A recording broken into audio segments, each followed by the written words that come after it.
Meskipun badai silih berganti dalam hidupku, ku tetap cinta Yesus selamanya. Sekali lagi, ku mau cinta Yesus. Ku mau cinta Yesus selamanya. Ku mau cinta Yesus selamanya.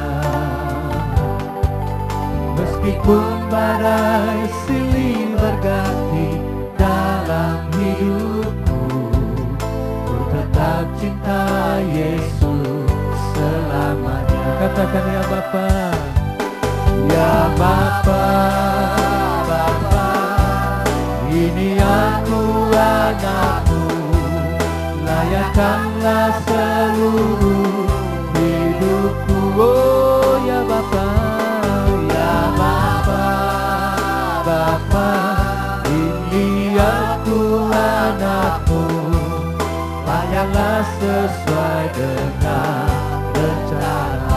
Oh ya Bapa, ya Bapa, Bapa, ini aku anakmu, layakkanlah seluruh hidupku. Oh ya Bapa, ya Bapa, Bapa, ini aku anakmu, pakailah sesuai dengan rencanamu. Sekali lagi kita ulangi lagu ini. Ku mau cinta Yesus selamanya. Ku mau cinta Yesus selamanya. Meskipun badai silih berganti dalam hidupku, ku tetap cinta Yesus selamanya. Katakan ya Bapa, ya Bapa, Bapa, ini aku anakmu, layakkanlah seluruh hidupku. Oh ya Bapa, ya Bapa, Bapa, ini aku anakmu, pakailah sesuai dengan rencana. Oh ya Bapa, saudara-saudara kami sendiri, saudara hambanya Bapak Pendeta Theodorus Tabaraka untuk ibadah ini.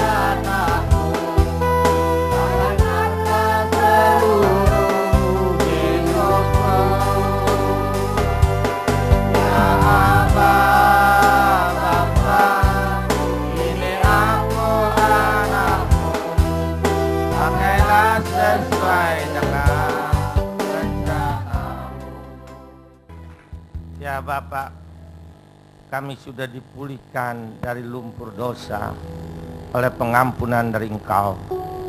Ya Bapak, ajarilah terus Tuhan akan firman-Mu, supaya kami bisa menerima berkat dan janji yang Engkau akan berikan kepada kami. Bagaimana itu caranya Tuhan, supaya kami bisa menerima berkat dan janji-Mu Tuhan? Kuduskan hati dan pikiran kami. Di dalam nama Tuhan Yesus kami bersyukur dan berdoa. Haleluya, amin. Silakan duduk saudara kekasih, shalom. Mari saudara, bagaimana caranya supaya kita menerima berkat atau janji Tuhan yang begitu indah untuk kehidupan kita. Efesus 5 ayat pertama sampai dengan ayat 21 saya bacakan perlahan-lahan sambil saya jelaskan apa maksud Tuhan dan bagaimana supaya kita bisa menerima janji Tuhan yang begitu indah. Hidup sebagai anak-anak terang. Sebab itu jadilah penurut-penurut Allah, seperti anak-anak yang kekasih. Tandain saudara.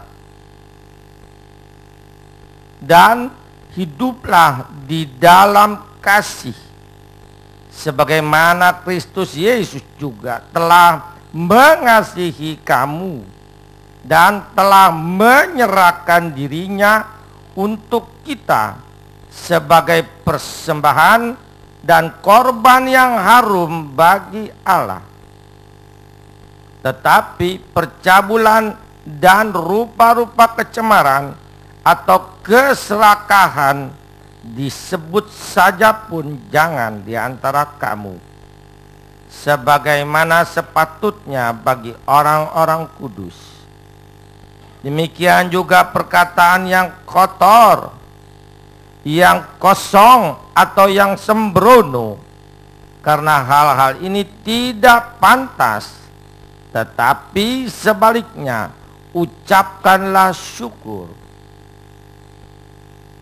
Karena ingatlah ini baik-baik, tidak ada orang sundal, orang cemar, atau orang serakah, artinya penyembah berhala, yang mendapat bagian di dalam kerajaan Kristus dan Allah.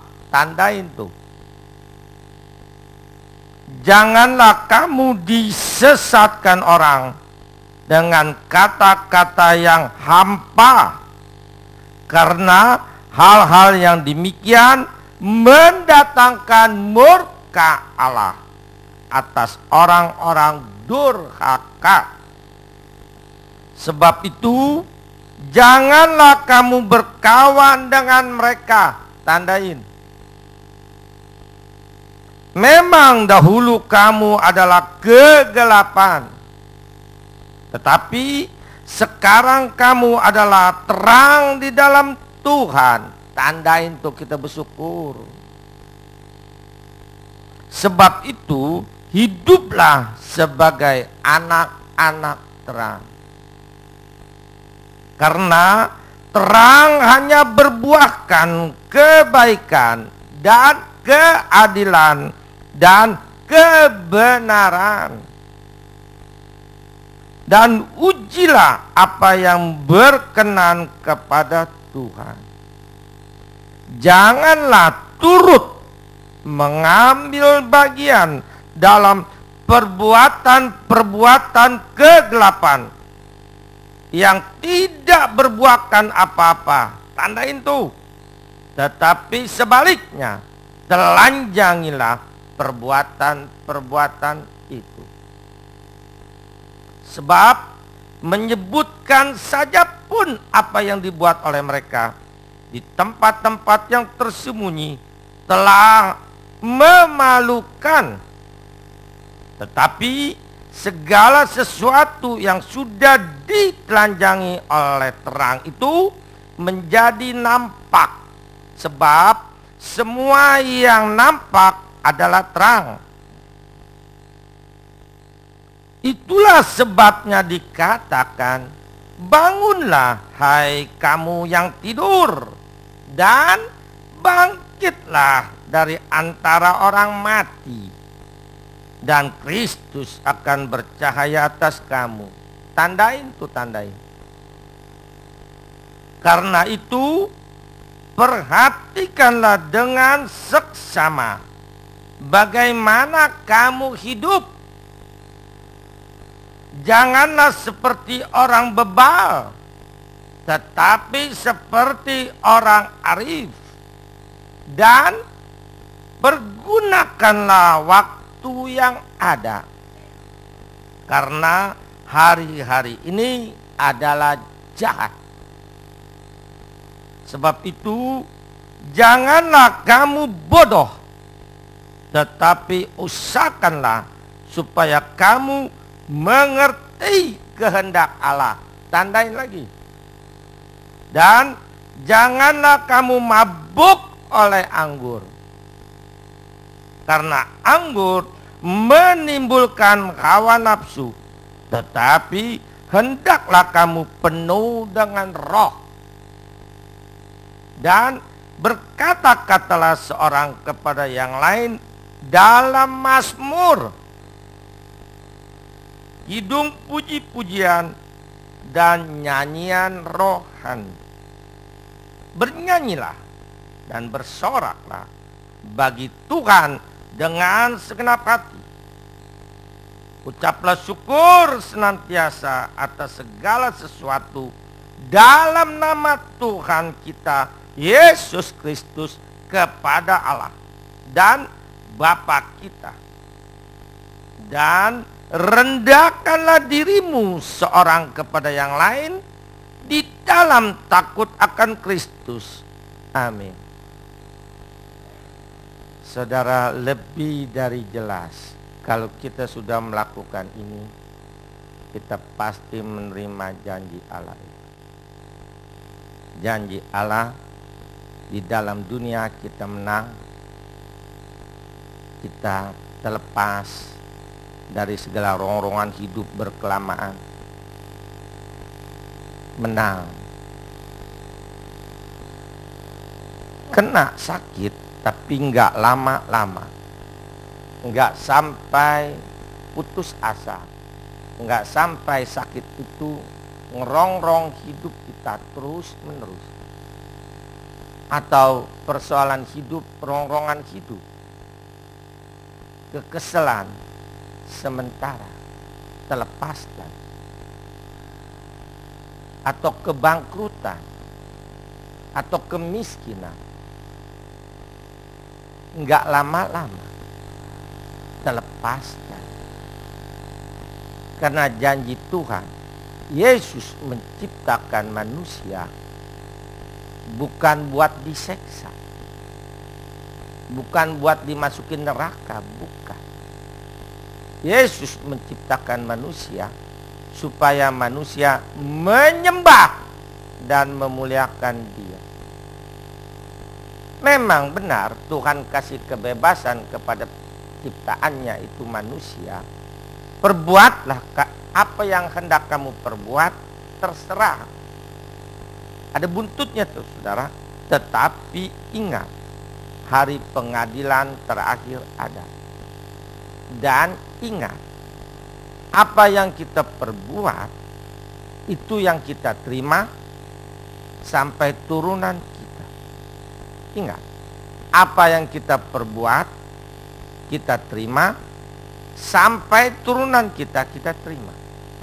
Kalau hidup kita menyembah Tuhan, taat sama Tuhan, kita dapat berkat, turunan kita juga dapat berkat. Nah lawannya itu, kalau hidup kita semau gua, nggak mau nyembah Allah pencipta, mau bawa cara sendiri, mau yang kita sembah Allah yang kita cipta dari batu, dari logam, dari kayu dan sebagainya, itu patung-patung, jimat-jimat. Sebab benda apapun kalau disembah masuk setan. Camkan itu, benda apapun disembah masuk setan. Makanya Tuhan melarang menyembah benda. Tuhan berfirman, sembahlah Tuhan Allahmu dengan segenap hati, segenap jiwa, segenap kekuatan, segenap akal budi. Enggak disuruh menyembah benda.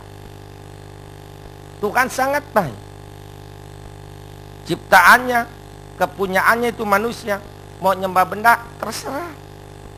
Tapi ada akibatnya. Siapa yang menanam, dia yang menuai. Pasti. Kita lihat ayat ini bukan buat nakut-nakutin.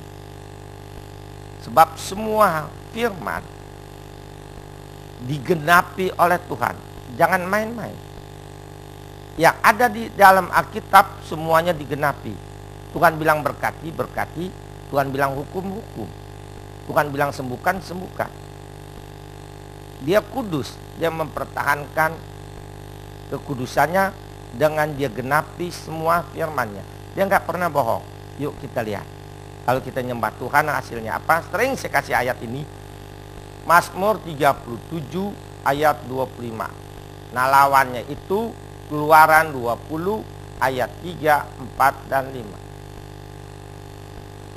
Mazmur 37 ayat 25. Tolong biasa bantu saya dengan mic. Mazmur 37 ayat yang ke-25, demikianlah firman Tuhan. Dahulu aku muda, sekarang telah menjadi tua, tapi tidak pernah kulihat orang benar ditinggalkan, atau anak cucunya meminta-minta roti. Sampai kita tua, kita belum pernah lihat orang benar. Orang benar tuh orang Kristen yang taat sama Tuhan. Kenapa disebut benar? Orang benar karena kita sudah dibenarkan oleh Tuhan, karena Yesus kebenaran adanya. Akulah jalan, hidup, dan kebenaran. Kita sudah dibenarkan oleh Tuhan, artinya kita anaknya. Nah, orang Kristen yang taat sama Tuhan tidak pernah ditinggalkan. Apa artinya? Tidak pernah dimasa bodohin oleh Tuhan. Kalau kita sakit, pasti Dia sembuhkan. Kalau kita lagi bokeh, pasti Tuhan berkati lagi. Kalau kita lagi kesel di rongrong ini, di rongrong itu, pasti Tuhan datang menghiburnya dan melepaskan dan memikulkan semua beban kita. Tuh, tidak pernah ditinggalkan. Karena Yesus setia. Sangat-sangat setia. Meskipun kita sering tinggalkan Dia, Dia tetap setia. Hebatnya. Saya udah tinggalkan Dia 25 tahun waktu saya jadi dukun. Sebelum jadi dukun saya Kristen. Tinggalkan 25 tahun. Habis orang-orang Kristen, pendeta-pendeta, saya buat main dengan ilmu saya. Udah sangat-sangat jahat. Orang dunia sakit datang ke rumah saya tolongin. Dulu ya. Orang Islam sakit datang ke rumah saya tolongin. Tapi orang Kristen sakit, ada persoalan datang ke rumah saya nggak tolongin. Saya bilang, gua tolongin lu di dalam kelenteng. Lu injak dulu kelenteng gua, baru gua tolongin. Orang Kristen saya paksa ke kelenteng. Karena saya dulunya Kristen, saya tahu orang Kristen nggak boleh ke kelenteng. Saya paksa. Nggak disambar geledek juga udah puji Tuhan. Tuhan lihat tuh dari atas. Begini jahat ini orang. Anak gua dipaksa berbuat dosa, dipaksa ke kelenteng. Tapi benar-benar Dia Maha Pengasih, panjang sabar, dan Maha Pengampun. Waduh, nggak ada tandingannya dah. Setelah saya bertobat, Dia masih mau ambil, Dia ampuni. Dia masih mau saya jadikan pelayannya. Udah begini rusak, udah begini kotor, masih Dia mau jadikan pelayannya. Hebatnya Tuhan Yesus. Makanya saya kalau khotbah dimanapun sedikit ngotot. Lu bertobat, Tuhan begitu baik. Lu buat main, lu konyol bener, lu bego. Itu kasarnya begitu tuh. Saya bukan karena saya hobinya ngomel terus, bukan. Saya takut jangan seperti saya dulu, bertahun-tahun jatuh dalam dosa. Malah saudara kekasih, itu artinya Tuhan melepaskan kita dan anak cucu kita nggak pernah meminta-minta. Kalau orang minta pan berarti kurang. Roti pantu buat hidup. Nggak pernah turunan kita kurang makan, kurang sehat, kurang damai, kurang selamat. Nggak pernah. Makanya saya minta tolong kita orang tua, hidup jangan semua gua anak itu kita kena. One for one. Karma, Betawi bilang ketula, Kristen bilang tabur menuai. Kan tadi kita lihat di ayat keberapa tuh Efesus 5, hari-hari ini jahat, ayat ke-16. Dan pergunakanlah waktu yang ada, karena hari-hari ini jahat. Apa artinya? Artinya kita tinggal sedikit waktu lagi. Nggak lama Tuhan datang, atau setiap saat kita bisa mati. Itu artinya bekerjalah selama masih siang. Kalau udah malam nggak bisa bekerja. Artinya bertobatlah sebelum kita dipanggil Tuhan, sebelum Yesus datang kedua kali di awan-awan. Itu artinya nggak keburu lagi. Kita ini tinggal di maghrib, hari sudah petang. Kan di dalam cerita Yesus, mari kita bertolak ke seberang, hari sudah petang. Kan ada ya, Yesus setelah 5 roti 2 ikan, setelah dia berkhotbah, mari kita pergi ke seberang, hari sudah petang. Artinya nggak lama lagi malam, artinya nggak lama lagi Tuhan datang, nggak lama lagi kita mati. Kita nggak tahu kapan kita mati. Mari, supaya kita terima berkat Tuhan, kasih Tuhan, rancangan Tuhan, rencana Tuhan, turutlah, taatlah sama firman. Yang tadi kita udah baca, tadi saya baca, saya pelan-pelan, saya tekenin, nggak mungkin nggak ngerti. Saya baca kagak kayak senapan mesin, enggak, saya tekenin tuh. Yang perlu tandain tuh. Ngomel lagi, tandain. Maksudnya saudara, habis tandain, lakukan. Waktu kita lagi mengalami sesuatu, ingat ayat itu. Ingat ayat itu. Firman Tuhan adalah pedoman dalam hidup kita. Pedoman dalam hidup kita, atau kompas bagi orang sedang jalan di hutan atau di laut atau di udara. Kompas. Dia memperhatikan kompas, dia pasti sampai ke tempat tujuan. Coba tanpa kompas, nyasar. Alkitab adalah kompas dalam hidup kita. Keluar dari itu, nyasar. Gampang saudara sebetulnya. Ya, waktu Tuhan udah dekat. Yang saya mau fokuskan di ayat 14. Efesus 5 ayat 14. Saya bacakan dulu. Saya mau fokuskan di sini. Itulah sebabnya dikatakan Efesus 5 ayat 14, bangunlah hai kamu yang tidur, dan bangkitlah dari antara orang mati, dan Kristus akan bercahaya atas kamu. Amin. Ada dua. Satu, Tuhan suruh bangun. Suruh bangun. Dua, Tuhan suruh bangkit dari kematian. Jangan mati, bangkit cepetan. Dua. Apa itu bangun? Kita selalu ditegur oleh Tuhan melalui firman, melalui pujian, melalui doa. Saudara jangan perhatikan firman saja, di dalam nyanyian situ banyak teguran Tuhan, banyak sekali berkat Tuhan. Firman, pujian, dan doa kuasanya sama. Makanya kalau saudara nyanyi asal jangan nyanyi aja, perhatikan itu kata-katanya, lakukan. Di situ ada kuasa. Saya khotbah dimanapun, kalau nyanyiannya memble, nggak ngangkat, saya khotbahnya capek.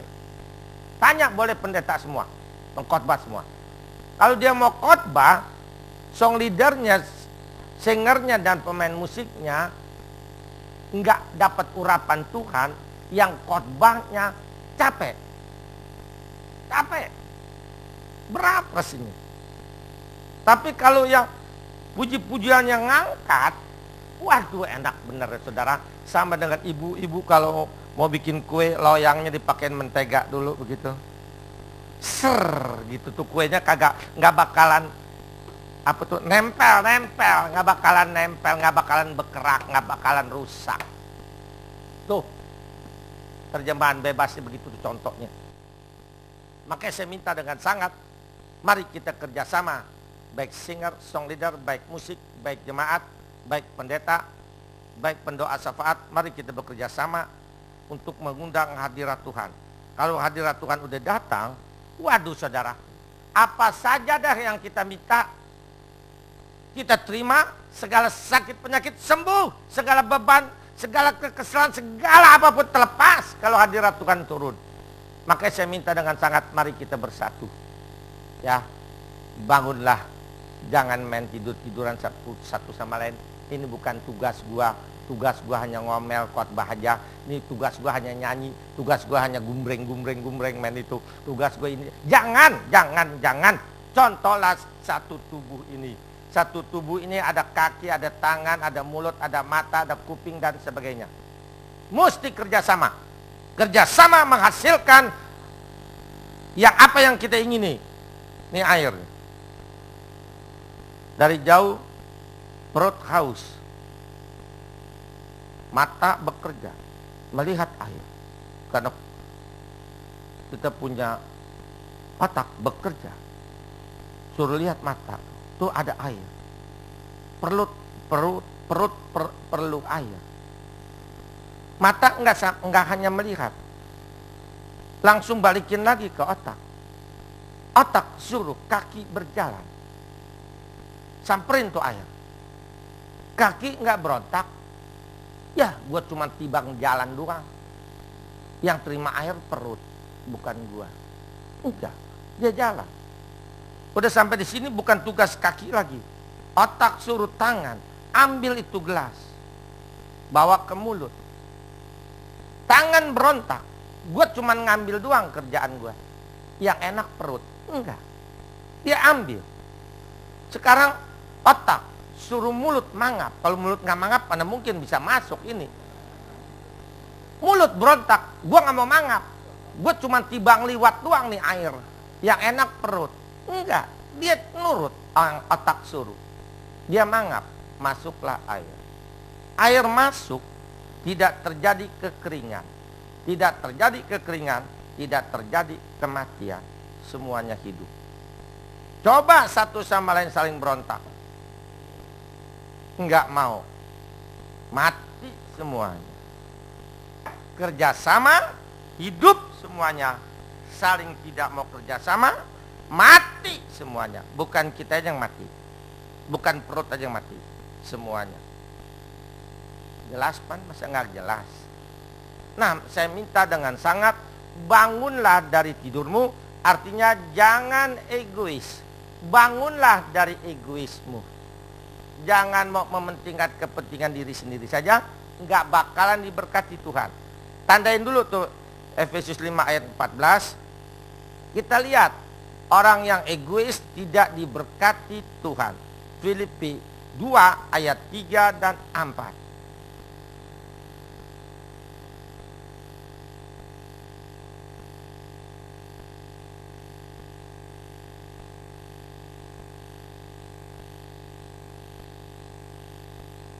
Filipi 2 ayat 3 dan 4, demikian firman Tuhan. Dengan tidak mencari kepentingan sendiri atau puji-pujian yang sia-sia, sebaliknya hendaklah dengan rendah hati yang seorang menganggap yang lain lebih utama daripada dirinya sendiri. Amin. Itu pengajaran Tuhan. Demikian kerjasamalah di dalam keluarga. Di dalam hal apapun kerjasamalah. Di dalam keluarga kerjasamalah. Yang satu si bapak cari uang, si ibu ngurusin keluarga, perhatikan anak-anak, cara makannya atau makanannya disiapkan, dimasak. Si anak juga mesti tahu, bantuin mamanya, ada yang nyapu, ada yang cuci piring, ada yang cuci baju. Mesti tahu, sama-sama mempunyai tugas. Jangan, bukan tugas gua. Nggak usah disuruh lagi, mesti tahu. Terjadilah kehidupan keluarga yang harmonis. Keluarga yang harmonis, yang tidak ada keributan, pasti diberkati Tuhan. Camkan itu. Orang dulu suka ngomong, ini orang tua dulu, lu pagi-pagi suami istri berantem lu. Bagaimana hoki mau datang? Hoki datang juga lihat lu pada berantem, dia ke tetangga tuh hoki. Tuh orang tua dulu kan suka ngomong begitu. Orang dunia aja tahu kalau keributan itu tempatnya setan. Setan gak bakalan bikin damai. Setan gak bakalan memberkati kita. Marilah saudara kekasih, dimanapun kita berada, kita masing-masing punya tugas. Lakukanlah untuk kepentingan bersama. Coba di kantor, ada bagian keuangan, ada bagian pembukuan, ada bagian ini, bagian itu, terjadilah keuntungan. Untungan, kan kita dapat gaji. Coba kalau perusahaan itu nggak untung, dapat gaji, kertas koran, gunting-gunting. Mau nggak kerjasama dimanapun kita berada, itu Tuhan suruh bangun. Artinya jangan egois. Kalau saudara masih punya sifat egois, hari ini juga dalam hati, Tuhan ampunilah saya sering begitu. Mari saudara, ringankanlah tanganmu, tolonglah orang, bantulah orang. Orang tidur nggak bakalan dapat upah. Yang kasih upah orang bodoh. Masa orang tidur digaji? Nggak mungkin. Kristen tidur rohaninya nggak bakalan diberkati Tuhan. Kalau rohani tidur pasti egois. Pasti. Karena Roh Kudusnya nggak ada. Roh Kudus nggak ngajarin egois. Lihat Tuhan Yesus. Dimanapun dia datang, banyak orang datang. Karena apa? Karena Yesus disayang orang. Kenapa Yesus disayang orang? Karena dia terlebih dulu melayani, terlebih dulu mengasihi, terlebih dulu memberkati, terlebih dulu mengampuni. Hebat. Maka di mana dia datang, banyak orang datang. Kalau kita mau dihormatin orang, hormatilah orang terlebih dulu. Kalau kita mau dilayani orang, layani orang terlebih dulu. Itu pengajaran Tuhan begitu indahnya. Dahulukanlah orang baru buat kita. Matius 7 ayat 12. Ingetin tuh ayatnya saudara. Buat kita tuh yang egois, ingetin tuh. Kalau egois nggak mendatangkan dosa, nggak apa-apa. Memang juga semua manusia egois. Ntar saya buktikan deh. Egois yang tidak mendatangkan dosa. Matius 7 ayat 12, demikian firman Tuhan, jalan yang benar. Segala sesuatu yang kamu kehendaki supaya orang perbuat kepadamu, perbuatlah demikian juga kepada mereka. Itulah isi seluruh hukum Taurat dan kitab para nabi. Amin. Kalau kita udah lakukan ini, kita pasti terima apa yang Tuhan janjikan kepada kita. Nih egois yang tidak mendatangkan dosa, egois yang tidak dihukum. Semua manusia egois, tidak ada manusia yang tidak egois. Ini di syuting nih, atau di potret lagi kondangan. Minggu depan dikasih albumnya. Ngelihat. Sebelum ada foto kita cepet, ada foto kita diem. Betul nggak? Itu namanya egois.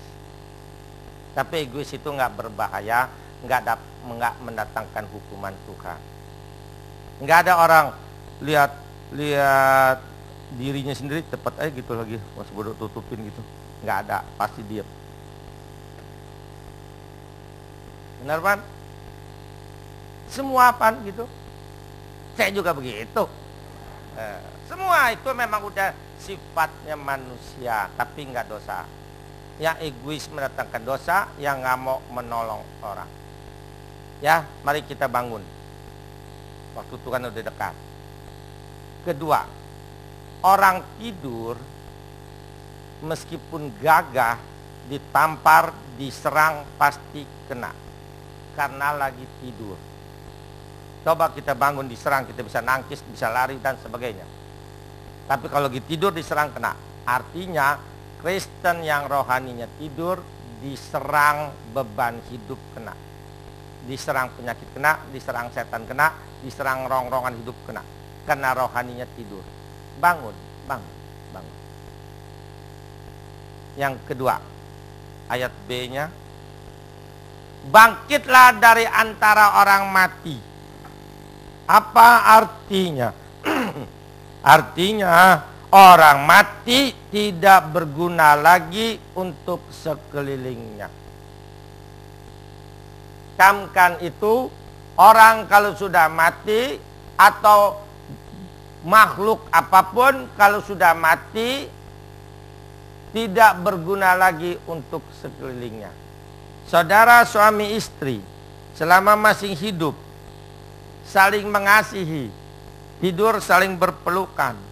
Lebih-lebih sekarang musim hujan dingin, lebih kencang lagi.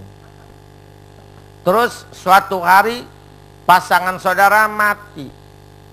Saudara masih mau pelukin? Sehari, 2 hari, 3 hari? Masih mau. Kenapa nggak mau dipelukin? Katanya sayang. Sayang selama masih hidup. Kalau sudah mati nggak ada rasa sayang lagi.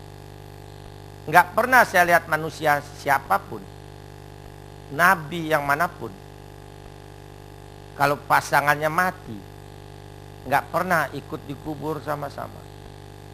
Kok pulang? Kok tinggalin? Kok tega? Dia sendirian di kuburan, kehujanan. Karena apa? Karena sudah mati, tidak ada gunanya lagi. Rohani kita mati, diceraiin Tuhan, dibuang Tuhan. Pasti. Makanya pertahankanlah rohani kita, jangan sampai mati. Mati terpaksa Tuhan buang. Terpaksa. Yoel 2 ayat 13b. Ada perkataan terpaksa. Kita juga kan kalau pasangan kita mati terpaksa kita kubur. Kalau bisa jangan dikubur. Tapi karena nggak bisa, emang nggak boleh dan tidak ada gunanya lagi, tidak ada kehidupan lagi, pasti dia jadi air itu mayat. Terpaksa kita singkirkan dari rumah kita. Tuhan pun begitu. Tidak boleh ada mayat-mayat rohani di surga, bau. Dibuang. Yoel 2 ayat 13b. Yoel 2 ayat 13b, demikian firman Tuhan. Berbaliklah kepada Tuhan Allahmu sebab Ia pengasih dan penyayang. Tuh, disuruh balik kepada Tuhan sebab Yesus pengasih dan penyayang. Nyawanya saja dia berikan buat menebus dosa kita, buat menyelamatkan kita. Yang lain mana mau? Mana ada pemimpin agama mau berkorban seperti Yesus? Enggak ada. Menanggung segala dosa manusia, enggak ada. Hanya Yesus. Makanya saya minta dengan sangat saudara, nontonlah film The Passion itu. Saudara nontonlah. Ya. Saudara pasti lebih dekat, lebih sayang sama Yesus, lebih taat pasti. Dan pasti menangis. Kalau sampai menonton itu nggak menangis, hati batu. Pasti nangis. Pasti. Siapa yang udah nonton? Nah, kalau saudara udah nonton, pinjemin kepada yang belum punya. Saudara pasti lebih sayang, lebih setia. Nangis nggak waktu nonton, Pak? Kita tahan nggak bisa, ucap. Hancur tubuh Yesus, hancur. Hanya buat siapa?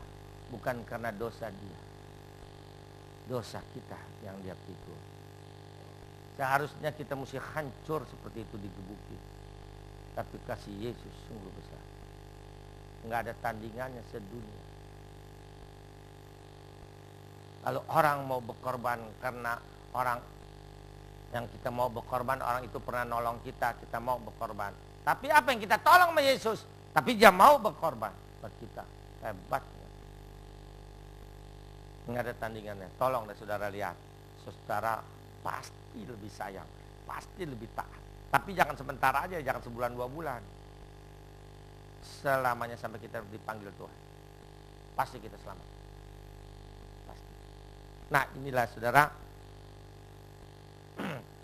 Bangkitlah dari antara orang mati. Tuhan menyesal. Coba tadi udah selesai belum bacanya? Terusin. Tuhan menyesal loh, dia begitu sayang sama kita.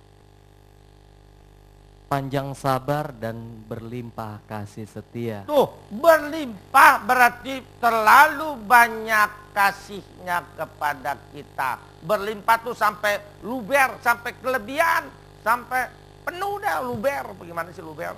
Kita tuang air di gelas sampai keluar tuh luber tuh ya, Betawinya bilang luber.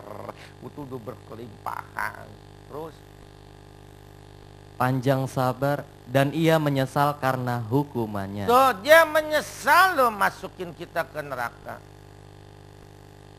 Bukan karena niat dia jadikan manusia dia buat seksa ke neraka, bukan. Karena ulah kita terpaksa berulang-ulang tiap hari dia tegur kita melalui firman, pujian dan doa. Kita belum sadar juga, terus masih lupain Tuhan, masih mau bawa cara sendiri, terpaksa jadi sabet. Ibu sebetulnya nyabet anaknya terpaksa loh, karena anaknya bandel, terpaksa. Saya punya anak saudara perempuan, dia punya anak laki, nama anaknya kalau disuruh belajar apa bandel nih anak. Udah kali-kali diomelin bandel, terpaksa disabet. Tuh anak saya juga memangnya sedikit adatnya keras juga, sehingga kalau nyabet pelan-pelan kayak. Saya kalau di depan saya ngomelin, karena rumahnya lain aja. Terus disabet kekencengan kali ya, balan apa ya? Betanda merah begitu. Tuh anak nangis. Pedes bantol balan. Saya masih kecil bengal. Saya disabetnya bukan pakai itu, pakai pecut kuda saya dulu. Kan Tanabang banyak, saya tinggal di Tanabang. Kan Tanabang banyak pecut. Papa saya beli pecut kuda. Saya kalau berantem sama orang lain saya nggak digebukin. Tapi kalau berantem saudara kandung, saya disabet sama pecut kuda. Pecut kuda kalau kena sabetan saudara sampainya ke hati, sakitnya bukan main. Terus saya hampir tiap hari saya disabetin begitu, saya bengal dulu. Itu anak saya dia sabet cucu saya itu, dia duduk di pojokan. Dia entar tuh anak ngeliatin sambil nangis, sakit kali ya, balan. Ini anak saya si Rosi ngeliat gitu, keluar air mata. Dia menyesal, dia terpaksa nyabet anak itu, dia lihat anak itu sakit, nangis. Kalau anak yang ngeliat ke dia buru-buru dia ntar dia ngelirik lagi pelan-pelan, anaknya lagi ngeliatin balannya, dia lihat lagi keluar air mata lagi. Sebetulnya orang tua sayang loh anak, terpaksa loh orang tua ngegebukin anak, bukan karena orang tua kejam punya anak buat diseksa, enggak. Kita saja manusia berdosa sayang anaknya, apalagi Tuhan Yesus loh saudara. Dia terpaksa loh sebetulnya masukin kita ke neraka, karena ulah kita sih udah dibilangin berkali-kali bandel, terus bandel. Sampai akhirnya, sampai mati makin bandel. Dia terpaksa. Nah inilah tuh saudara, camkanlah. Mau gak terima janji Tuhan, berkat anugerah rahmat keselamatan. Janji Tuhan tuh berkat rahmat anugerah keselamatan dari dia. Supaya kita bisa terima, lakukan yang baru kita dengar, yang baru kita baca, lakukan. Efesus 5 ayat 1 sampai 21. Pasti terima. Apa yang Tuhan janjikan itu pasti. Ya saudara, bukan buat kita saja, turunan kita pun pasti terima. Dan bukan turunan kita saja, sekitar kita pun pasti terima. Karena kalau kita penuh Roh Kudus, pasti mereka kecepretan kasih. Pasti.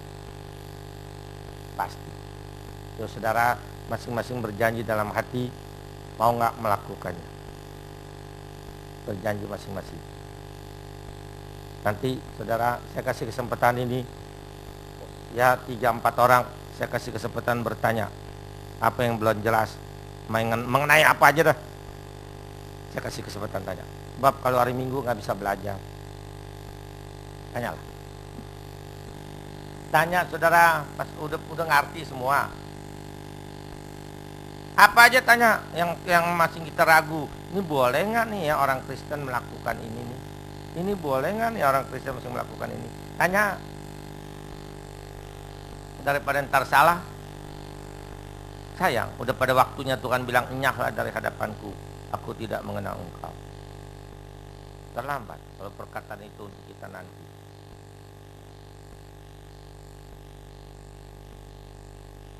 Kalau nggak ada yang mau nanya, saya kasih kembalikan lagi kolektor. Udah kolektor belum? Oh iya, nanya Pak. Ini pakai ini ada Pak. Pak ada no Bapak itu. Bapak duduk aja Pak, dilayanin Pak.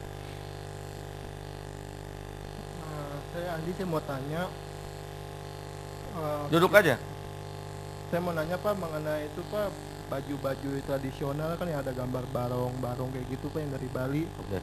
Boleh nggak Pak umat Kristus selimut gitu orang Kristen Oke. makainya? Oke. Kita baca dulu ayatnya supaya jangan penasaran. Kalau nggak ada ayatnya kan orang Kristen penasaran. Ulangan 7 ayat 25-26. Ya, dengerin. Lakukan.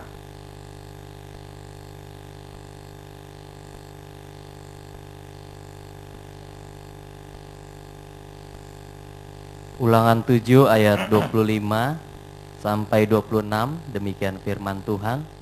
Patung-patung ilah mereka haruslah kamu bakar habis. Perak dan emas yang ada pada mereka janganlah kau ingini dan kau ambil bagi dirimu sendiri, supaya jangan engkau terjerat karenanya. Sebab hal itu adalah kekejian bagi Tuhan Allahmu. Dan janganlah engkau membawa sesuatu kekejian masuk ke dalam rumahmu, sehingga engkau pun ditumpas seperti itu.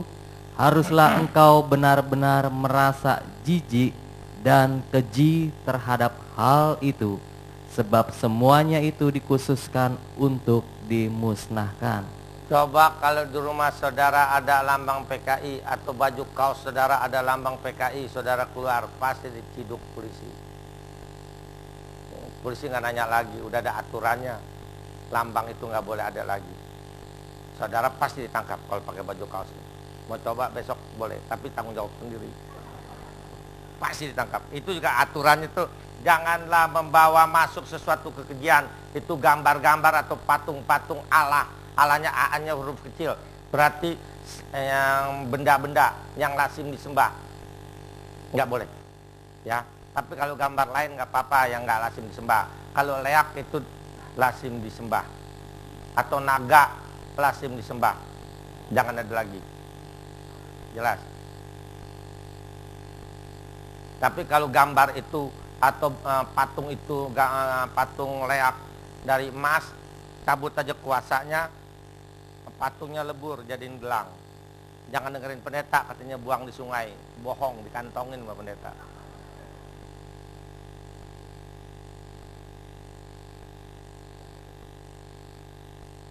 Apa lagi? Ya. Bentar.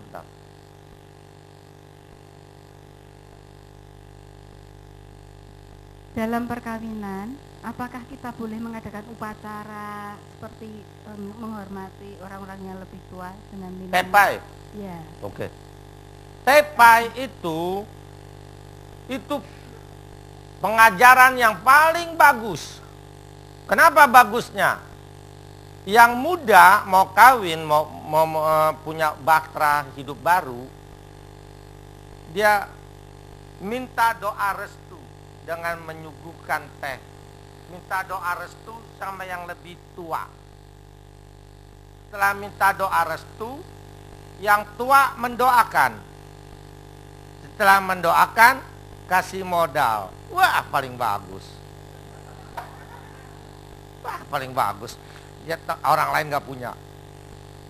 Ini orang Cina. Tepai itu bagus. Boleh. Apanya yang melanggar? Kan Tuhan suruh hormatilah orang tuamu. Doa orang tua manjur. Doakanlah anak-anakmu. Mana ada? Apa hanya yang bertentangan? Kalau yang dari Cina aja, magic. Kalau gitu orang Cina semuanya setan dong. Enak aja. Boleh Bu? Sangjit ya. Ya sekarang sangjit tuh bawa uang. Kita punya anak perempuan. Calon mantu kita Kristen, tapi orang tuanya masih tepekong. Biasanya pihak pria yang bawa uang. Biasanya uang, emas, baju dan sebagainya. Kalau orang dunia, orang tepekong, waktu bawa uang, selainnya emas, duit, baju, dia sertai 2 pasang lilin merah. Lilin merah ini keperluannya buat di meja samkai, di meja Tuhan Allah. Besok mau ngawinin, malam ini pasang meja Tuhan Allah depan pintu. Itu lilinnya ditaruh di situ. Biasanya kalau dunia dengan dunia, waktu bawa uang itu sepasang diambil sama pihak perempuan, sepasang dipulangin bawa ke pihak laki. Kalau kita udah Kristen, calon besan kita bukan Kristen, dia bawain 2 pasang lilin, kita tolak lilinnya. Maaf, kami udah Kristen, nggak perlu pakai lilin. Suruh bawa pulang lilinnya. Tapi emasnya jangan suruh bawa pulang, kantongin. Tolol bener mas, suruh bawa pulang. Apalagi? Ya. Tolong. Salam Pak Pendeta. Shalom. Saya cuma minta kekuatan Pak Pendeta. Saya ada masalah sedikit di rumah tangga. Jadi setiap saya ribut dengan istri saya, dia selalu lari ke rumah saudaranya. Jadi sudah yang ketiga kali Setiap apa? ada masalah di rumah tangga, saya dengan istri saya. Di setiap ribut, dia akan lari ke rumah saudaranya. Lari 3 hari nginap meninggalkan rumah tangga. Jadi saya sudah doakan juga Pak Pendeta. Bahkan saya sudah puasa. Puji Tuhan. Waktu Bapak nikah, diberkati di gereja nggak? Di Dharma Sakti Pak. Ya? Di Dharma Pak Reji. Iya diberkati. Iya. Bapak Reji yang Dan berkata. waktu Bapak sebelum nikah dengan istri itu sama-sama Kristen. Ya, sama-sama Kristen, dibaptis Islam di Jakarta Tower. Iya, sebelumnya itu udah Kristen. Sudah, tadinya Kristen di Protestan tadinya. Oke. Yang mau ditanya apanya? Ya, bagaimana saya memenangkan istri saya ini supaya jangan terjadi lagi. Baru ke minggu yang lalu, 3 hari dia Mesti adakan pelepasan. Mungkin kutuk nenek moyang dari kutuk nenek moyang dari istri belum dilepaskan. Nah, itu susahnya Pak Pendeta. Setiap saya ajak dia selalu tidak mau. Kalau gitu dia punya pegangan. Sebetulnya pegangan untuk langsung yang saya tahu tidak. Tapi menurut dia sudah pernah pelepasan. Ya pelepasan bagaimana caranya? Pelepasan 3 ya. Orangnya, bendanya, rumahnya. Itu yang sempurna. Kalau orangnya aja pelepasan, bendanya enggak, rumahnya enggak, transfer lagi. Pelepasan itu sifat-sifat nenek moyang yang tidak berkenan, perbuatan nenek moyang yang tidak berkenan, kuasa kegelapan, atau pegangan nenek moyang yang tidak berkenan, itu yang dilepaskan. Kutuk nenek moyang, itu yang dilepaskan. Pelepasan terus saudara, mesti pengusiran dulu sama setan, baru pengakuan dosa sama Tuhan, baru ditengking. Jangan langsung tegang-tengking itu pendeta. Saya lihat apa yang tegang-tengking. Jadi memang saya teologi kalah dengan pendeta pintar-pintar teologianya. Tapi soal persetanan, pendeta yang manapun kalah sama saya. Saya bekas anak setan dulu 25 tahun. Kalau bagian setan, pendeta yang manapun kalah dah. Ya, teologi memang saya kalah sama mereka. Mereka nggak tahu tuh sifat setan bagaimana tuh. Main tegang-tengking, apaan nih tegang-tengking? Ya, 3 saudara, orangnya, bendanya, rumahnya. Baru selesai. Jadi kalau ada kesempatan saya bawa dia ketemu Bapak bagaimana Pak? Nah, boleh, saya mau, saya kemana juga saya mau, ya. Saya memang bagian cleaning service persetanan saya, khusus. Saya nggak pernah takut sama setan yang bagaimanapun. Hobi saya berantem sama setan. Atau bagaimana Pak Pendeta ajari saya sedikit? Atau Ya. kami semua jemaat diajari sedikit aja? Ajarin. Sedikit aja? Kuncinya, intinya itu Pak. Udah diajarin tempo hari di seminar di sini. Sudah Nah, Pak, beli udah saya beli Pak itunya Pak. ininya Iya. sampai ke 8. Iya, PCD Bapak sudah saya beli. Nah, udah pelajarin di situ. Coba kendalanya kan berbeda Pak. Gimana caranya supaya bisa sehebat Bapak itu? Ya kan? Nah, itu Pak. Dokter ada dokter jantung, ada spesialis paru-paru, ada ginjal, ada apa. Mungkin saya bagian spesialis persetanan saya. Ya, nanti deh ya. Ya, makasih, saya kasih kartu nama saya. Ya, makasih, Pak. Kalau memang Tuhan kehendaki supaya saya nolong Bapak, pasti ada waktunya. Terima kasih. Pasti. Ya, Terima kasih Pak. serahin sama Tuhan dah. Saya kalau udah disuruh Tuhan saya nggak berani. Saya mau pingsan, berani ngelawan. Ya, puji Tuhan, masih mau akur. Ya, makasih Pak Pendeta. Terima kasih. Mau nanya mengenai gambar tadi, Ya. gimana kalau gambar yang ada di boneka-boneka itu namanya, boneka-boneka yang sering dimainin anak-anak itu? Ya, misalnya itu Pokemon, jangan ya. Saya pernah nolongin anak kecil umur kelas 4 perempuan, yang satu kelas 6 perempuan juga. Yang satu 2 minggu, yang satu 10 hari kali kemasukan Pokemon. Nggak bisa ngomong dia, mendesis. Jalannya nggak ke depan, kiri kanan gitu. Nggak ngomong. Karena semuanya, spraynya, bantalnya, gelasnya, semua tasnya Pokemon. Pokemon tuh dari besar sampai ke kecil. Bonekanya di dalam kamarnya. Dia sering ajak ngomong, masuk. Kalau anak kecil, umur 2, 3, 4 masih ngomong sama boneka biasa gitu ya, nggak apa-apa. Tapi kalau yang udah gede-gede ngomong sama boneka, bawa ke dokter syaraf.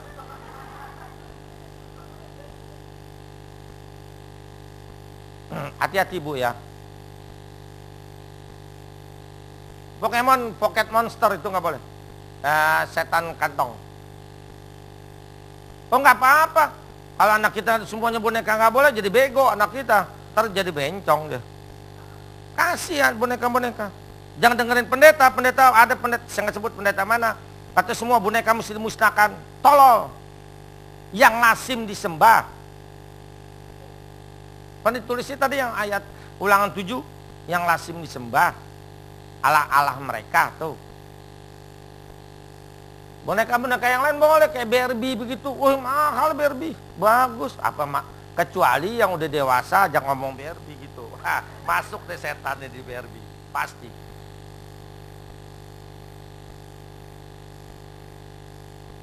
Apa lagi? Ada lagi. Nanti saudara kalau setiap Sabtu saya khotbah, saya kasih kesempatan tanya jawab biar cepat tinggal. Tolong.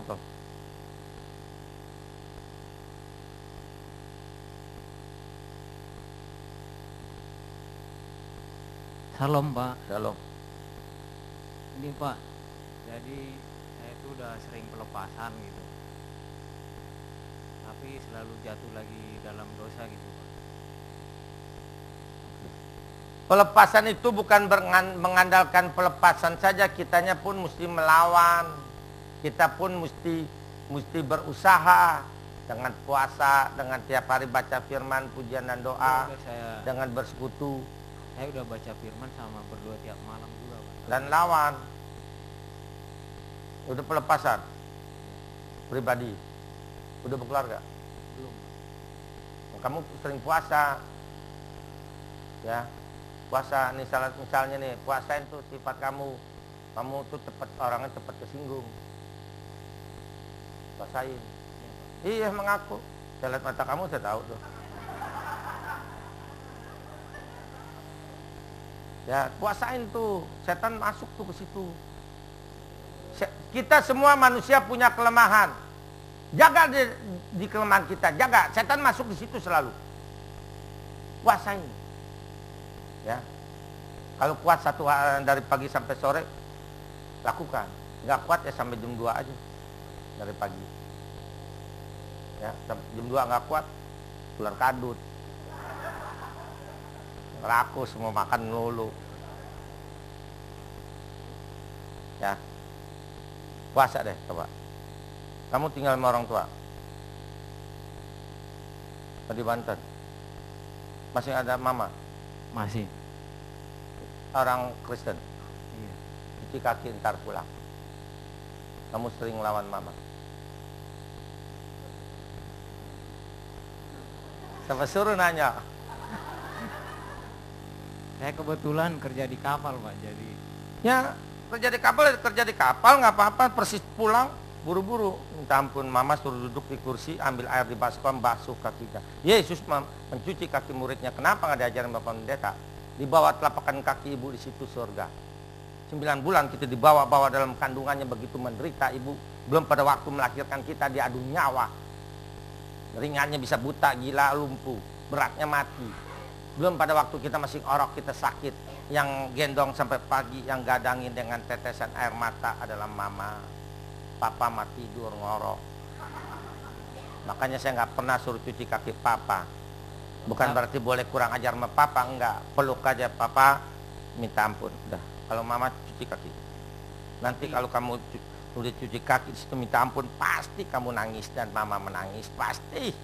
Dan mama nanti ampunin, dan mama doakan dalam nama Tuhan Yesus. Di situ mujizat Tuhan terjadi. Engkau firman Tuhan berfirman, engkau mengasihi aku, tetapi engkau tidak mengasihi orang tuamu. Engkau pembunuh, penipu, pendusta. tapi kemarin itu udah lakukan. Saya mau lakukan. Siapa yang suruh? Hati aja, Pak. Puji Tuhan. Tuhan yang suruh tuh. Udah mau saya lakukan tapi nggak saya lakukan gitu, Pak. Karena adat kamu yang masih ambekan tuh setan. Jadi ada di rasa dalam. kayaknya ada malu apa Tuh gimana betul nggak gitu. tuh setan deh kau. Masa malu? Semalamnya itu saya udah benar-benar pengen gitu, Pak. Jadi, Lakukan, Tuhan udah suruh kamu mesti ngelawan. Aduh, kelewatan nih orang nih. Tuh kan bahaya loh sama kamu lo.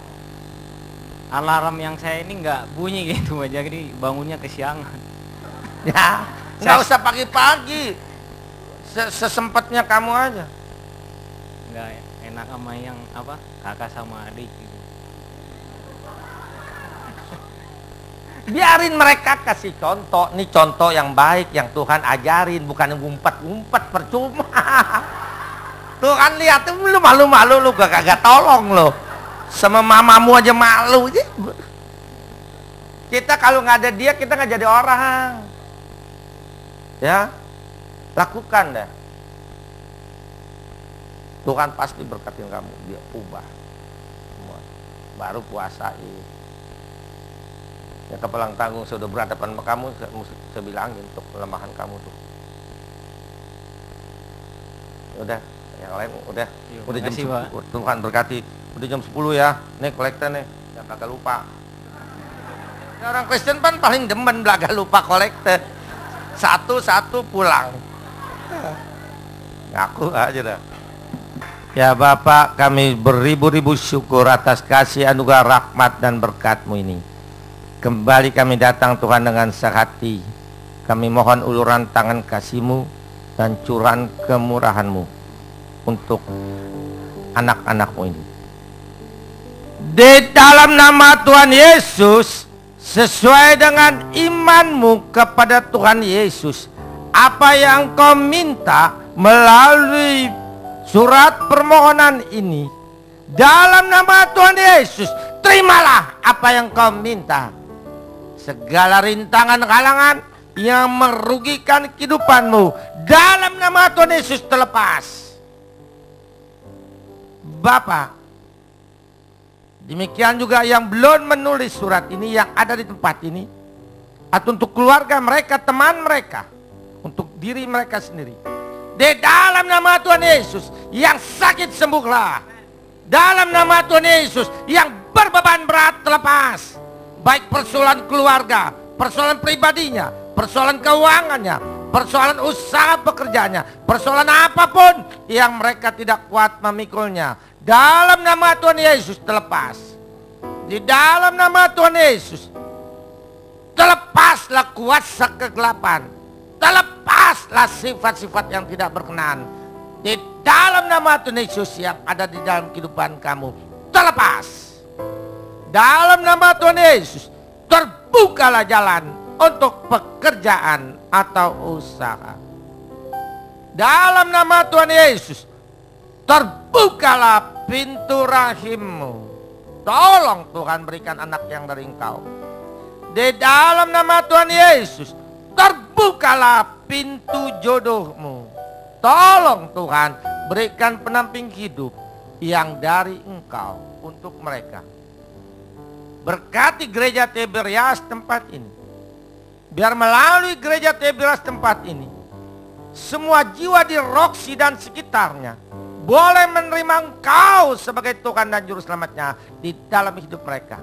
Nyatakan selalu Tuhan mujizat-Mu, kasih dan kuasa-Mu setiap kebaktian Tiberias di Roxy Mas ini. Supaya nama-Mu dimuliakan, kerajaan-Mu dilebarkan, banyak jiwa diselamatkan. Berkati mulai dari Bapak Gembala kami, Bapak Pendeta Paryaji, berkatilah pelayanannya, berkati kebutuhan hidupnya, berkati keluarganya, berkati semua pendeta-pendeta mudanya, pendeta-pendeta pembantunya, berkati semua koordinatornya, berkati semua pengurusnya, berkati semua pekerjanya, berkati juga semua jemaatnya, beserta dengan keluarga mereka masing-masing. Terima kasih Tuhan, Kau berkati Tuhan negara Indonesia ini. Berkati Tuhan, terlebih-lebih dalam masa pemilu ini Tuhan. Hindarkan Tuhan segala keributan, segala bencana, segala kekerasan, segala kesadisan. Lemparkan semua dari negara Indonesia ini Tuhan. Yang ada hanya kedamaian yang dari Engkau. Terima kasih Tuhan, Engkau sudah memberkati kebaktian ini dari permulaan hingga akhirnya. Dan dengan kasih-Mu sudah Engkau ikut sertakan kami turut ambil bagian dalam pekerjaan Engkau. Itu persembahan itu. Kuduskan persembahan itu untuk kemuliaan nama-Mu dan kelebaran kerajaan Engkau. Berkati kami semuanya berlipat ganda. Dan dengan kasih-Mu Tuhan, Engkau sudah menguatkan iman kami, sudah membangunkan iman kami, sehingga kami kuat dan berani untuk menghadapi semua persoalan hidup di akhir zaman ini. Dan kami pasti menjadi pemenang dengan kuasa firman, pujian, dan doa. Dan dengan kasih-Mu, Engkau akan tibakan ke rumah kami masing-masing, ke tempat tujuan kami masing-masing dengan selamat, dan memberkati apa yang kami kerjakan hari ini. Kembali dengan kasih-Mu, Engkau pasti akan menerima sisa hidup kami ini untuk kemuliaan nama-Mu dan kelebaran kerajaan Engkau. Saudara yang kekasih, terimalah dan pulanglah. Berkat rahmat anugerah daripada Allah Bapa kita, kasih sayang dan karunia dari Tuhan Yesus Kristus yang hidup, kekuatan penghiburan dan kesatuan yang erat dari Roh Kudus yang setia menyertai hidup kita mulai saat ini sampai Maranatha kedatangan Tuhan yang kedua. Haleluya. Amin.